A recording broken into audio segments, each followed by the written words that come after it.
When I first started learning how to code, I knew almost nothing about the tech industry. All I knew was this one thing. FAANG was the dream, the destination, the place where the best engineers ended up. I saw the job titles, the six-figure salaries, the stories of 19-year-olds landing offers. It felt both impossible and somehow deeply inspiring me. And slowly, without even realizing it, I began to tie my own worth to that dream. If I don't make it into FAANG, am I even good enough? If others can do it, why can't I? What's wrong with me? I never said those questions out loud, but they were always there, quietly, constantly, eating away at my confidence. This article comes from Ehtan at AlgoSync. He shares his journey from chasing the dream of working at big tech companies to realizing that maybe it wasn't the thing that mattered most. So, let's dive in.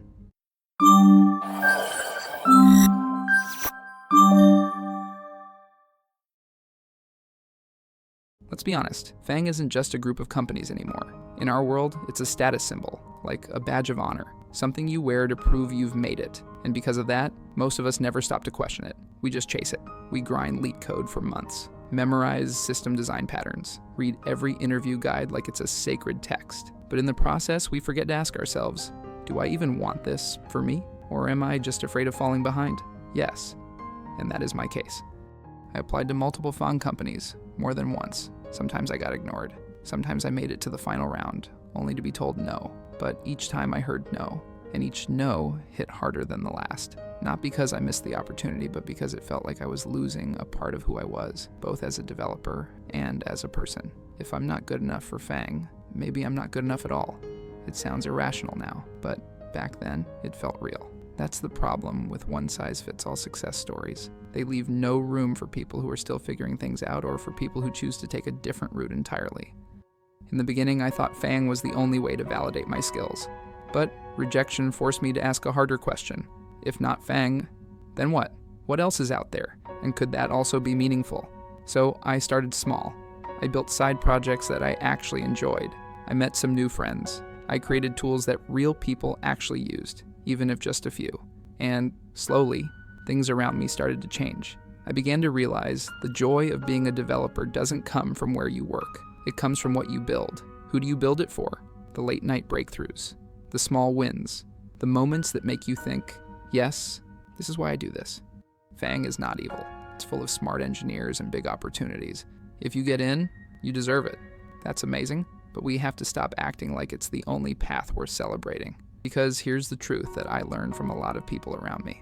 Not everyone gets into FAANG. Many brilliant people don't. Some don't make it past the resume screen. Some never apply at all. And some realize they don't want it anymore. And that's okay, at least for me. At the end of the day, we all have to decide for ourselves. What does success really mean to us? Is it a job title, a company name, a six-figure salary, or is it something quieter? Waking up excited to solve a problem you care about, sharing dinner with your family after a long day, laughing with friends on a Friday night without thinking about code for once. These moments may never show up on your LinkedIn, but they matter, sometimes more than anything else.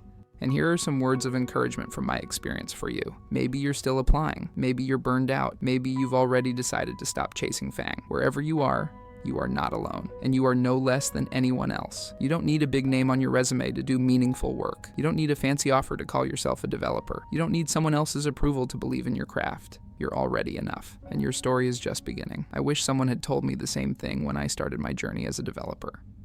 If you enjoyed this video or found something in it that resonated with you, feel free to give it a like.